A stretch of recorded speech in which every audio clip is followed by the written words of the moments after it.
샬롬, 한 주도 평안하셨나요? 언제나 여러분의 삶에 주님이 주시는 은혜와 기쁨이 늘 가득하기를 소망합니다.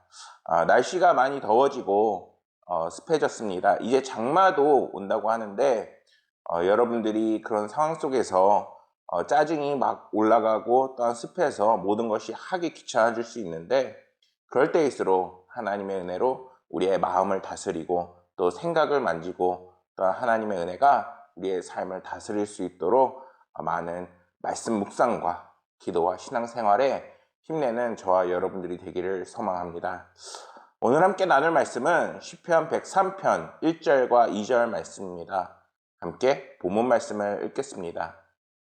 내 영혼아 여호와를 송축하라. 내 속에 있는 것들아 다 그의 거룩한 이름을 송축하라.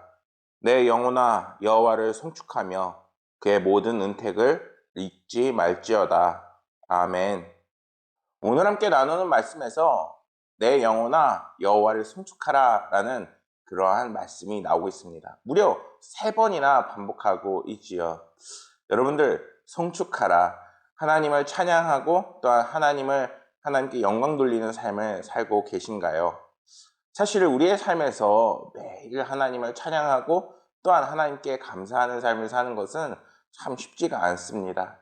왜냐하면은 우리가 일상생활을 하다 보면은 오히려 감사나 찬양보다는 일상생활에서 일어나는 많은 다양한 사고들 때문에 짜증이 날 때도 있고 또한 화를 낼 때도 있고 또한 좋은 말보다는 오히려 쓴소리를 할 때도 많이 있잖아요. 그런데 오늘 함께 나누는 이 말씀에서 성경은 우리가 하나님을 찬양하라 그러한 삶을 살라라고 이야기하고 있습니다.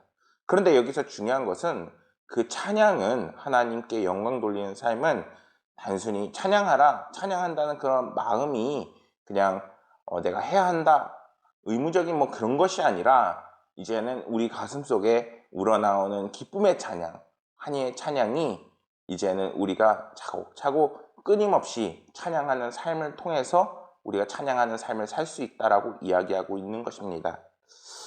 오늘 함께 나누는 시편 103편의 저자는 누구냐? 바로 다윗입니다. 다윗이 이것을 어떻게 적게 됐는지 그 배경은 잘 나와 있지 않아요. 그런데 분명한 것은 자기가 하나님을 끊임없이 자기 자신을 향해서 하나님을 송축하라 라고 이야기하고 있는 것입니다. 오히려 다른 사람들을 향해서 이야기하고 있는 것이 아니라 자기 자신을 향해서 내 영혼아 여호와를 송축하라 이렇게 얘기하고 있다는 것이죠. 특히 이러한 다윗의 그 하나님을 찬양하라 이러한 말씀 속에는 다윗의 벅찬 감격과 그 기쁨을 우리 역시 느낄 수 있을 만큼 그 환희에 차 있는 것을 볼 수가 있습니다. 이제는 하나님을 찬양한다는 것이 이제는 그 삶으로 끊임없이 살아나가는 삶이라는 것입니다. 시편 34편에도 다윗은 하나님을 찬양하라라는 그런 하나님을 찬양하는 그런 말씀이 나옵니다.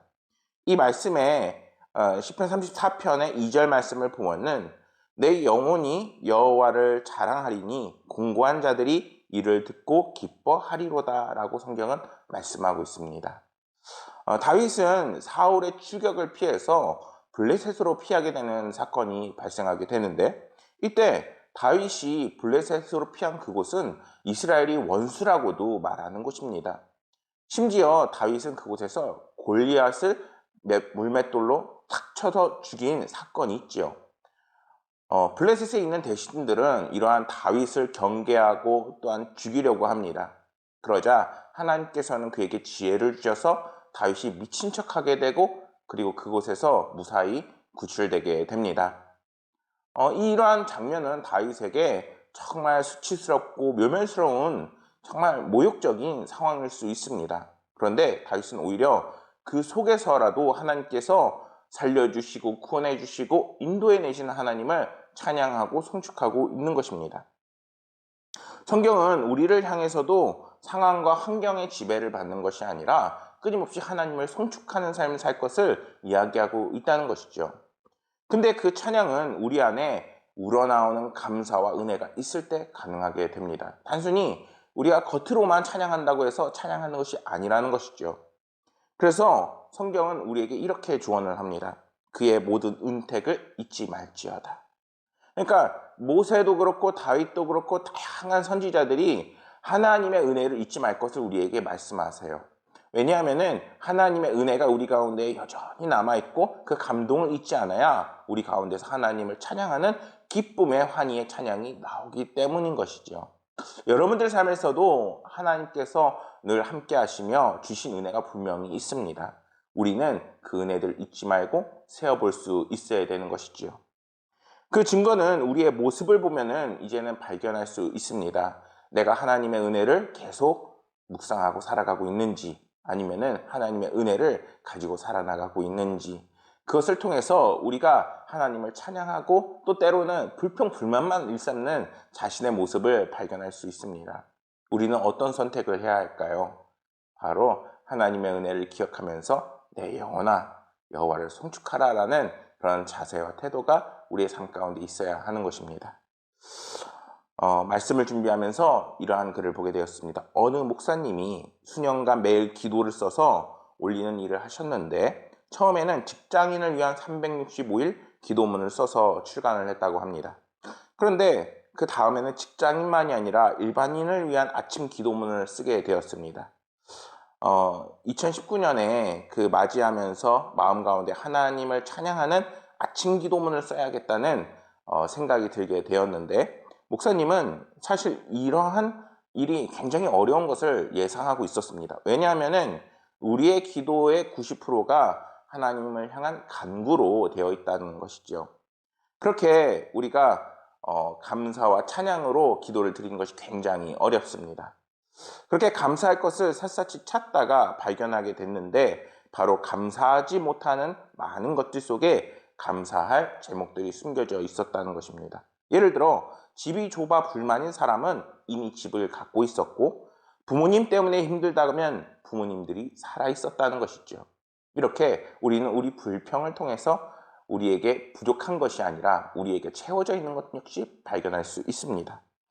우리는 환경 때문에 뭐뭐 때문에 하나님을 찬양하지 못해 라고 이야기할 때가 많습니다. 그러나 이제는 하나님의 은혜에 좀 더 집중을 해야 합니다. 하나님이 주신 은혜에 우리가 감사합니다. 내 영혼아 이제는 여호와를 송축하라. 그러한 마음이 있을 때 우리의 환경이 이제는 우리를 지배하는 것이 아니라 하나님의 은혜가 나의 삶을 지배하고 기쁨과 은혜와 찬양과 환희로 가득 찬 다윗과 같은 삶을 살 수 있게 되는 것입니다.